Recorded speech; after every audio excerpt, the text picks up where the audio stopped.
কর্ণাটকে বিপুল ভোটে এগিয়ে গিয়েছে কংগ্রেস। এক কথায় অনেকটাই পিছিয়ে পড়েছে নরেন্দ্র মোদীর স্বপ্নের বিজেপি। সকাল থেকে ভোট গণনা শুরু হওয়ার পরে কিছুক্ষণের মধ্যেই চিত্রটা ক্রমশই স্পষ্ট হয়ে যায়। হাতের ওপরেই ভরসা রাখছে কর্ণাটক।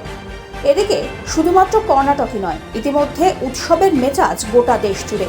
কর্ণাটক তো বটেই, দিল্লিতেও রীতিমতো পূজার্চনা হোমযজ্ঞ শুরু হয়ে গিয়েছে। অপরদিকে কর্ণাটকের এই জয়ের আঁচ এসে পড়েছে উত্তর পূর্ব ভারতে। সেখানে শিলিগুড়িতেও চলছে সেলিব্রেশন।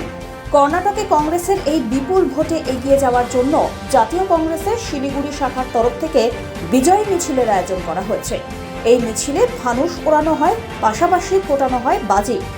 মাত্র কয়েক ঘন্টার অপেক্ষা, তারপরে হাতের পতাকা উঠতে চলেছে বেঙ্গালুরু থেকে, এমনটাই আশাবাদী কংগ্রেস নেতৃত্ব। এদিকে শিলিগুড়িতে প্রায় কয়েকশো কংগ্রেস নেতাকর্মীরা মিছিল করে হাঁটলেন। বক্তব্য রাখলেন কংগ্রেসের নেতা শঙ্কর মালাকার। তিনি দাবি করেন, ধর্মের বিরুদ্ধে বিভাজন মানুষ কখনোই মেনে নেয়নি, তাই এই রকমই স্বতঃস্ফূর্তভাবে জয় হয়েছে কংগ্রেসের। পাশাপাশি তিনি দাবি জানিয়েছেন, শুধুমাত্র কর্ণাটক নয়, এবার গোটা দেশেই ঝড় আছড়ে পড়বে কংগ্রেসের।